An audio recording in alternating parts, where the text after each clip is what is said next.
Well, let us turn in our Bibles to Paul's first letter to the Corinthians and chapter 3.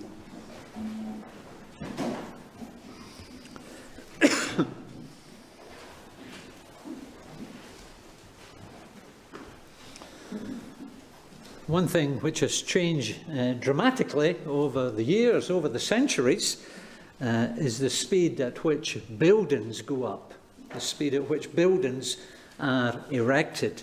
Because of enormous changes in both materials and techniques, houses and halls and hotels, they come in big sections these days, and consequently they can be built in a matter of weeks. Whereas in the past, buildings of a reasonable size took much longer to build. And especially if they were buildings that were going to be used for religious purposes. For example, Notre Dame Cathedral in Paris took 200 years to build. Work was started on La Sagrada Familia in Barcelona in 1882,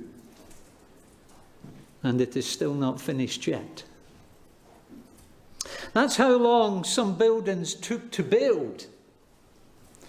The construction would last decades, if not centuries, and therefore the building work would be done by not one builder, but by successive generations of builders.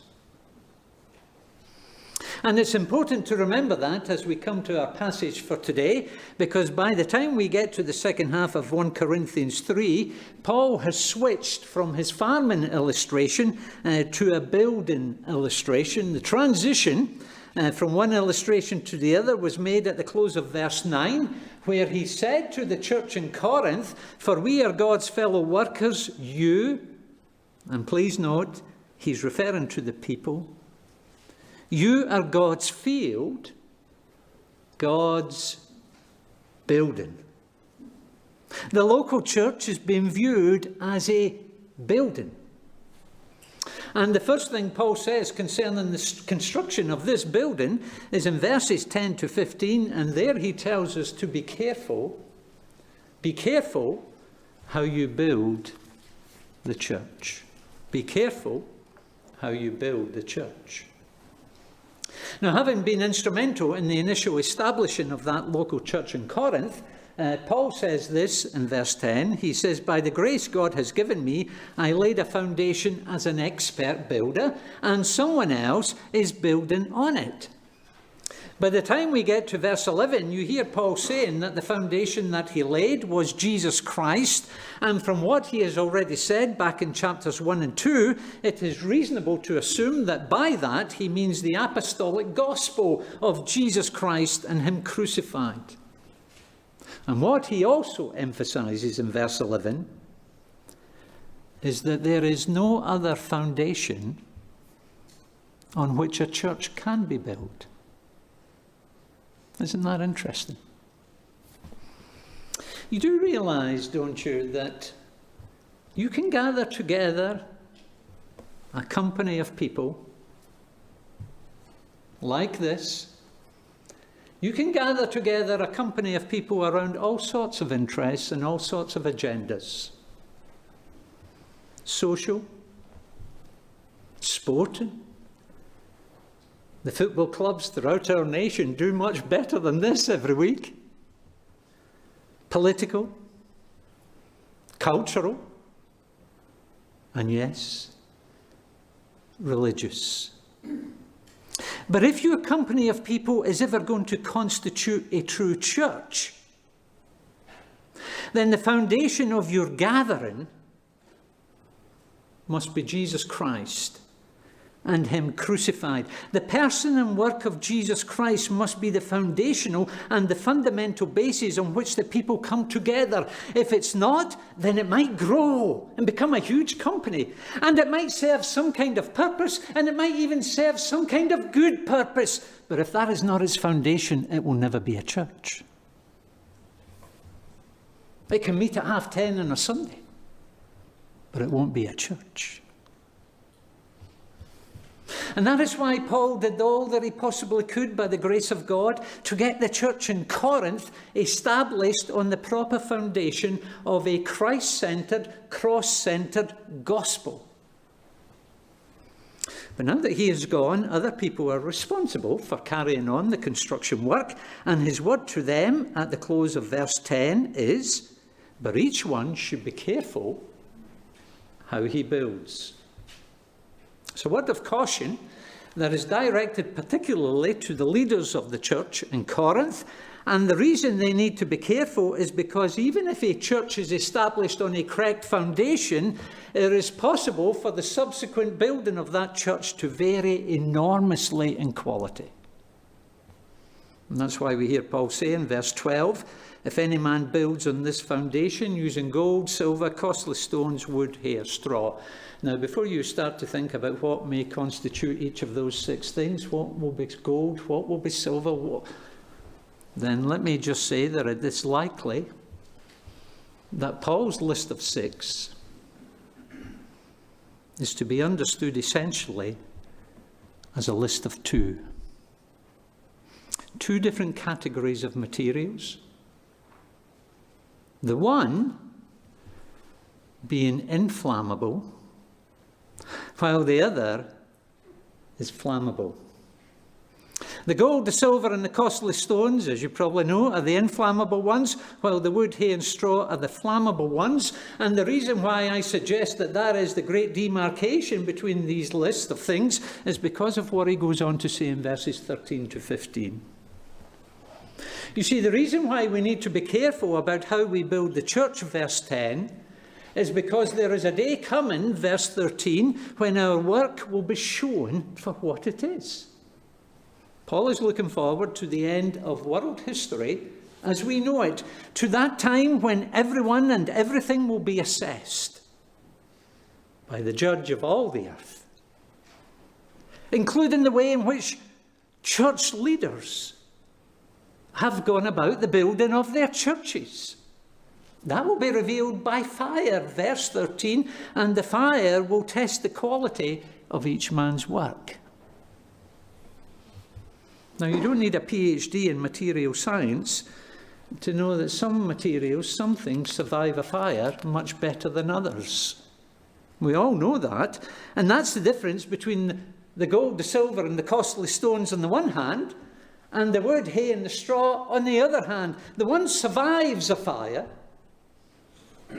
Well, I know that under intense heat, even silver and gold melt, but they still remain silver and gold. The one survives, the one category of material survives a fire, while the other category of material, the wood, hay, and the straw, goes up in a puff of smoke. And what Paul goes on to say in verse 14 is that if what one has built survives that test, then he will receive his reward. Whereas, verse 15, if it is burned up, he will suffer loss, he himself will be saved, but only as one escaping through the flames.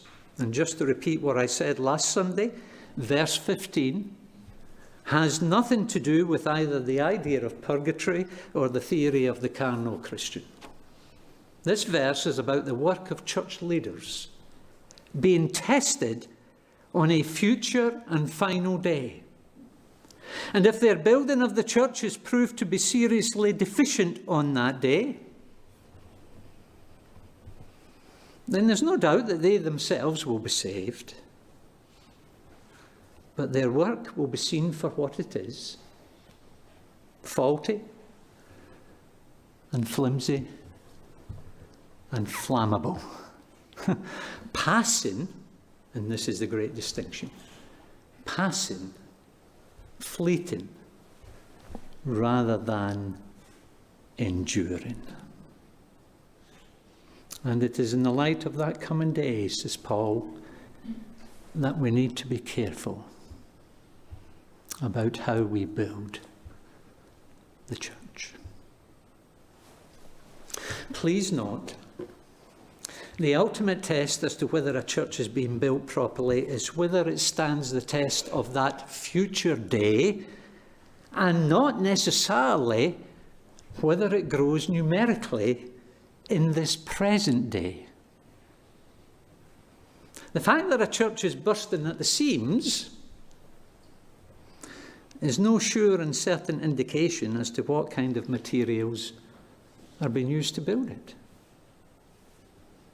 People, and even Christian people, and you know it from experience, people and even Christian people can be attracted to a church by all sorts of things and for all sorts of reasons. And therefore, numbers is not the definitive indicator as to how well a church is being built. For example, when I came here, there was an elderly couple in the congregation who told me that the reason why they originally came to Ebenezer and not one of the other churches in the town was because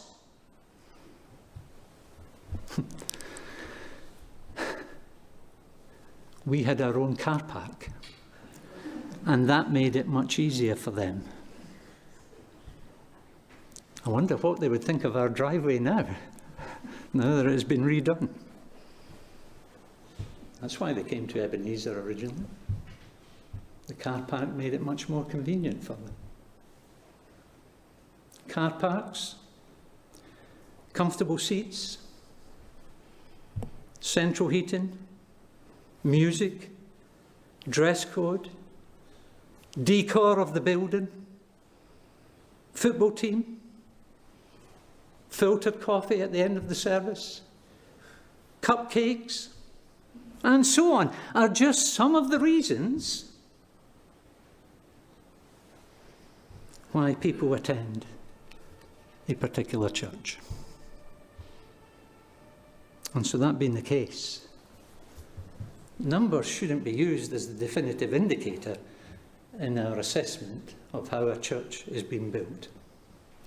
And can I also say that however good or comfortable or convenient or exciting or enjoyable or to your taste some of those things that I've just mentioned may be, we shouldn't be seeking to build a church around any of those things. Please note, I'm not saying those things necessarily constitute the wood, hay and the straw. That is not what I'm saying. I'm just saying that those are not the sort of things that we should be seeking to build. Yes, they can be helpful. And yes, they can make things very comfortable and very convenient and very practical.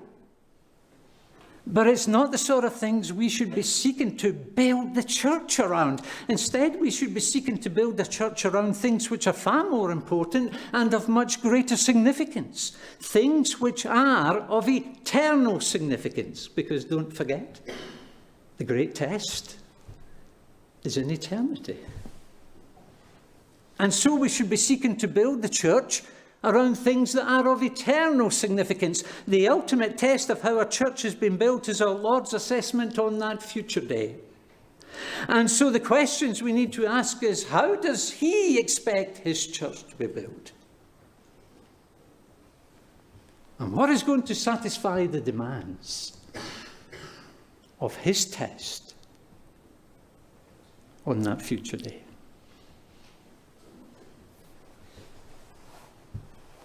Well, let's think about what we've learnt already from the opening chapters of 1 Corinthians.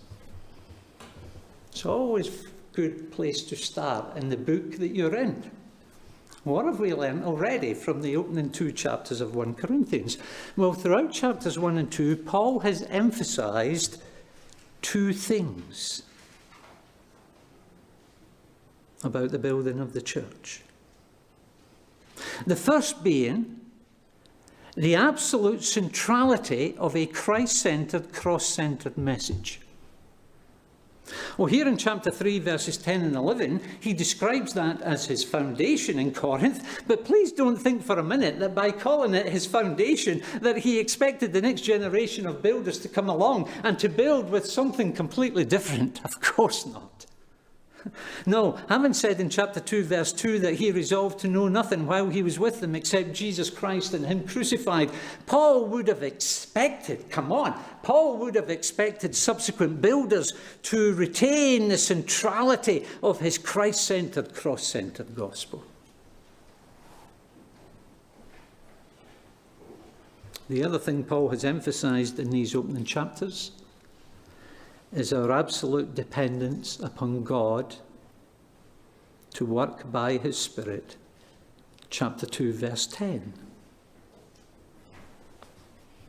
And how does a church demonstrate, or how does a church express such dependence upon God for the work to progress, for the construction to continue? How does a church express its dependence upon God? It does so in its praying. That's how we express our dependence upon God, in our praying. Yes, we can use our common sense and we can use our powers of pragmatism with respects to car parks and cupcakes and all the rest of it, and I'm not diminishing the significance of any of those things. We can figure out what suits people best. Our common sense and pragmatism will enable us to do that. But as we discovered a few weeks ago, no amount of pragmatism and no amount of common sense will ever open people's eyes and ears and hearts to see and hear and believe the gospel. For that to happen, we need God to be at work by his Spirit and through his word in our lives, to begin with, and in the lives of others. And that is precisely why we need to pray as a church. And that is what we should be praying for as a church. So that we can not only see the church built, but that we can see the church built in his way, built in a way that not only stands the test of time, but also, and more importantly, stands the test of eternity. Much better to build the church with those enduring things than to build it with the wood, hay and straw that the Corinthians were being tempted to build with. And what were they? Well, what have we learned so far? They were tempted to build with this world's wisdom. A wisdom which says,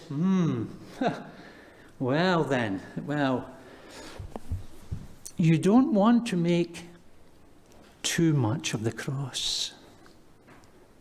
Certainly not in today's society. They were tempted to build according to this world's definition of success. They were tempted to build with the selfish, self-centered, divisive, partisan mindset that is so characteristic of this world, rather than the selfless, sacrificial mindset that was characteristic of our Saviour. They were tempted to build in reliance upon their own ability to match the world in its smooth, slick professionalism. That was the ethos and the strategy and the materials that the Corinthians were being tempted to use in the building of their church. And many years later, those are still the things that we might just possibly be tempted to use in the building of our church.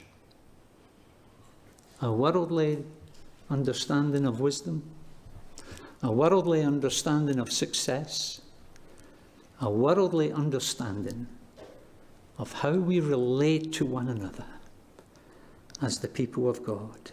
We may very well still be tempted to build with those kind of things. And yet the warning of these verses is that however successful such a strategy may appear in the short term, it may prove to be completely worthless come that future day of testing. And so that being the case, says Paul, we need to be careful how we build the church. Secondly, verses 16 and 17, we need to be careful not to destroy the church.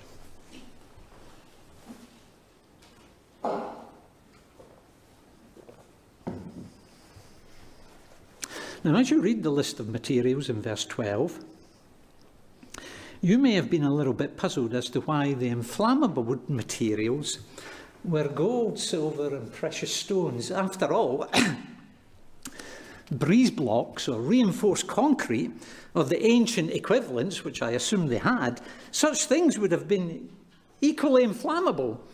And so why not list them?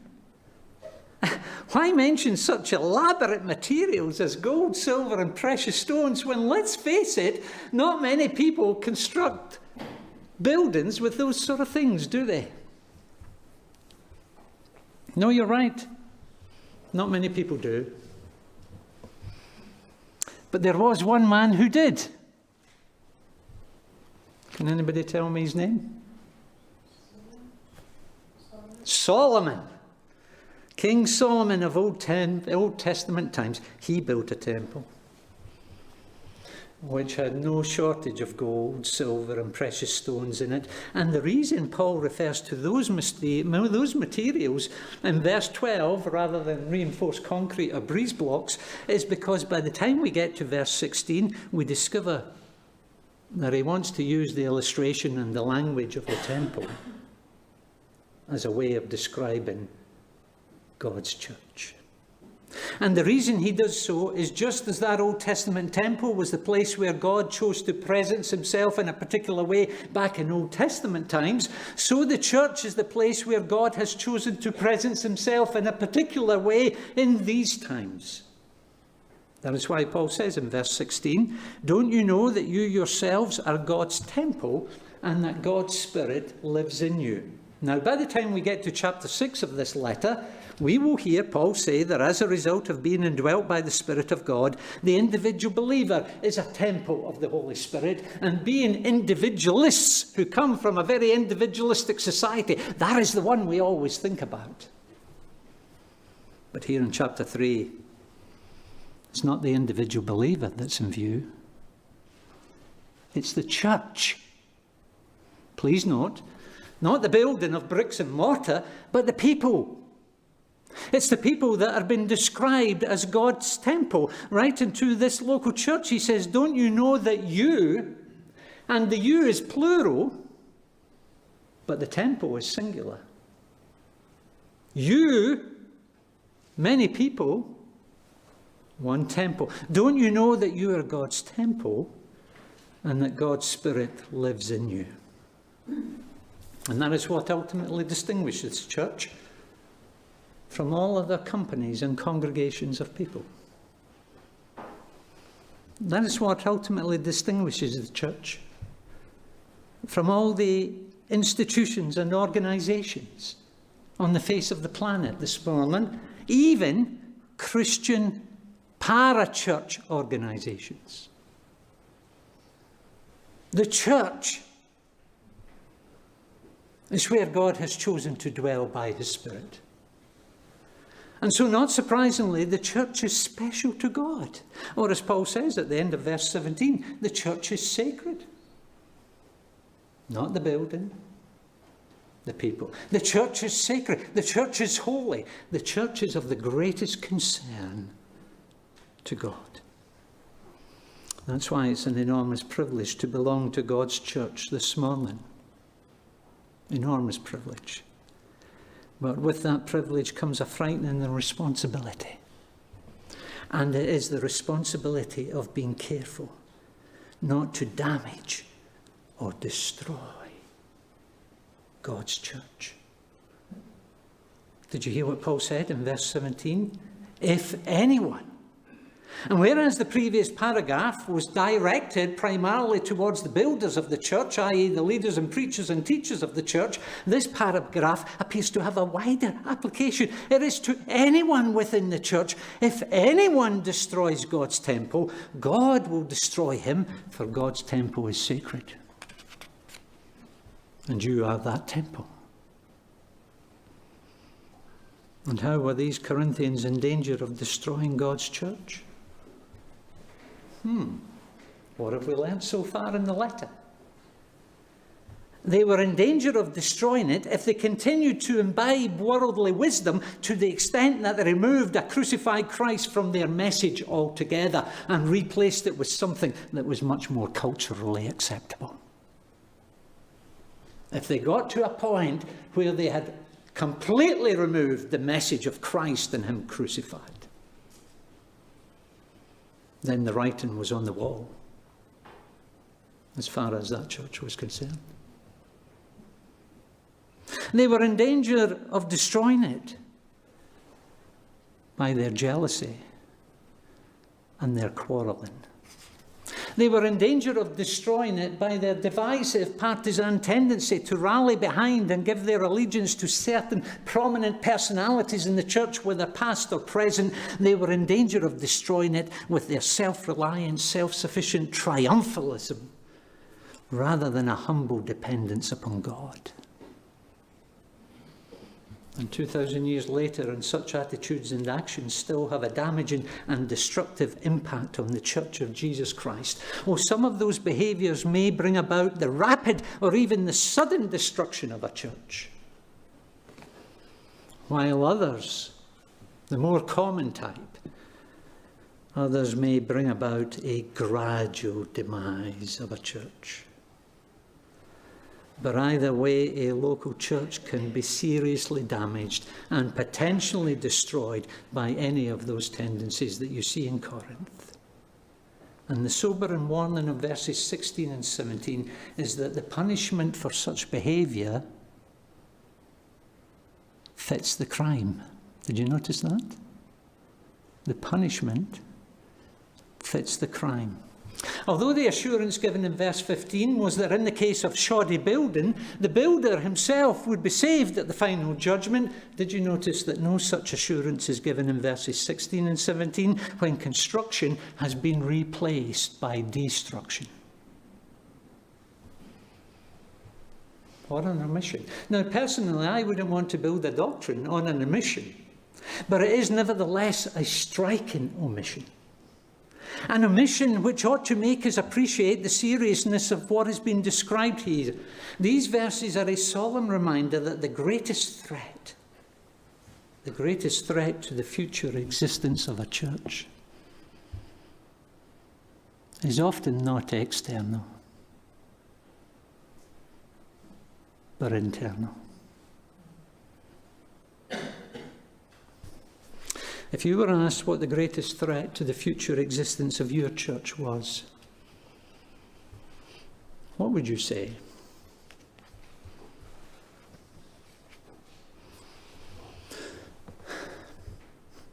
Would you say it was the presence of the mosque just up there off the high street? Would you say it was the increasing secularization of our Western society? Would you say it was the threat of some legislation that is being discussed amongst our politicians? Would you say it was the indifference of a rising generation to spiritual matters? Time and time again throughout the New Testament, the apostles warn us, repeatedly warn us, that while we are busy looking out for threats on the outside, the real threats to a long-term future existence are often inside. And division such as you had in Corinth is often one of those deadly threats. And therefore we need to be extremely careful not to destroy the church. We need to be careful how we build the church. We need to be careful not to destroy the church. Thirdly and finally, verses 18 to 23, we need to be careful not to deceive ourselves. We need to be careful not to deceive ourselves. Now, having started to imbibe the wisdom of this world, the Corinthian Christians no doubt assumed that they were getting wiser.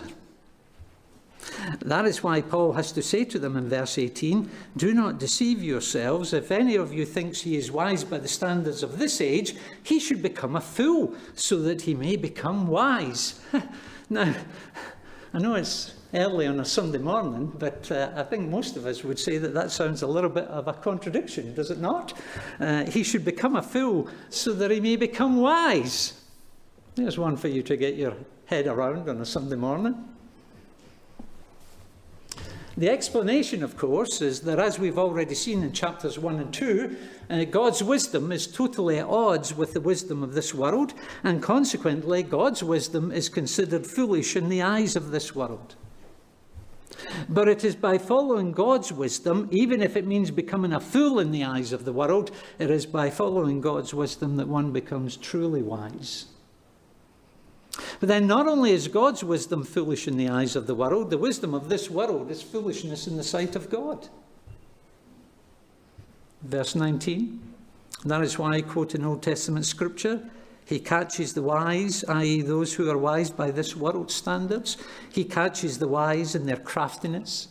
Again, verse 20, "The Lord knows that the thoughts of the wise," i.e. the wise by this world's standards, the thoughts of the wise are futile. And so, that being the case, it stands to reason that it's much better to be wise in God's sight, even if it means looking foolish in the eyes of the world. And what that means in practice for the Corinthian Christians is that they, please note the connection between verses 20 and 21, there is a practical application to this, they should stop boasting about men.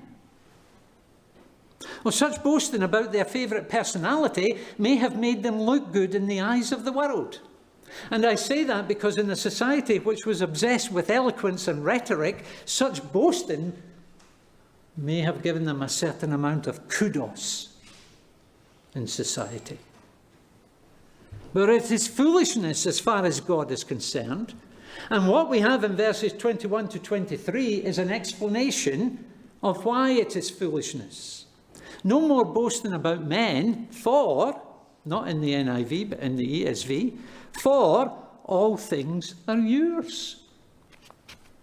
Whether Paul or Apollos or Cephas or the world or life or death or the present or future, all are yours, and you are of Christ, and Christ is of God. Paul is reminding them and us of the great blessings and the great security and the great heritage and the great privileges that are ours through faith in Jesus Christ. Having come to know God through faith in Christ, all things are ours. In other words, having come to know God through faith in Christ, none of those things that are mentioned can threaten our eternal security, as Paul makes clear at the close of Romans 8. And what is more, all of those things have been used by God. They've been given to us by God. They're ours. They've been given to us by God, and they've been used by God for our ultimate and eternal good. All things come under the sovereign rule of our God, and therefore everything is being used by God to further and complete his great work of redemption in our lives. For example, did you notice in Paul's list? Life. Life. This life. With all its trials and troubles. This life has been used by God to prepare us for the next life. And even our death, that great enemy, that one thing that we all dread most, even our death will be used by God as the means of ushering us into the presence of God. All things are ours.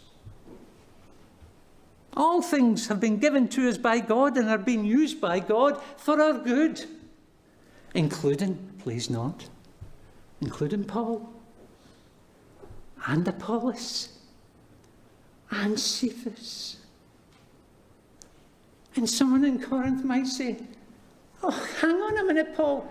I love you and I love you. I can't cope with that Cephas. His personality, his style, it's just not my cup of tea." No, says Paul. Paul and Apollos and Cephas, with their varying styles and with their varying personalities, and a whole host of other teachers which God has given to his church down through the centuries. They're given to us for our good. And so that being the case, why narrow our focus down to a Paul? Or why narrow our focus down to an Apollos? Or why narrow our focus down to someone else when there is so much more that God has given us for our good? And therefore the narrow-minded partisan following of the Corinthians, it was not only in danger of ruining the church, it was also in danger of impoverishing the lives of those who embraced it, because it cut them off from the enormous breadth of people and enormous wealth of resources which God has given to his church for her good.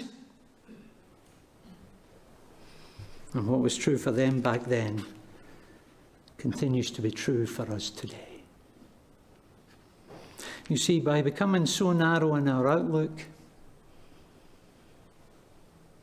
and focusing and following an individual, regardless of whether it be one preacher, one theologian, one hymn writer, one church leader, or whatever, by becoming so narrow and focusing only on one person, or perhaps one style, we lose sight of the great wealth of resources that God has given to his church, past and present, and in doing so we deprive ourselves of the great blessing that God has provided us with as his people. Now, please note, in case I'm misunderstood, that does not mean that we naively listen to any and every preacher that we come across on the internet and quote this verse to justify it. And neither does it mean that we naively sing any and every hymn that has been written and quote this verse to justify it. But what it does mean is that where the substance of what is said and sung is true, biblical, theologically sound, and God-honouring, we should be open to listening to it and using it and benefiting from it. Because far from being a threat to our spiritual well-being, the breadth of style and personality that you see in the Church of Jesus Christ, past and present, that breadth is part and parcel of the enormous blessings and the great wealth of resources that our sovereign God has given to us and has provided us with for our good. And so that being the case, says Paul, we should not deceive ourselves into thinking that our narrow-minded partisan following of this one or that one or that one, we must not deceive ourselves into thinking that such an attitude is either wise or for our good, because, says Paul, it is neither. It is neither wise, and it is not for our good.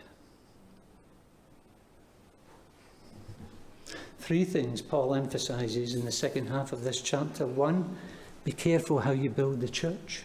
2, be careful not to destroy the church. Thirdly, be careful not to deceive yourself.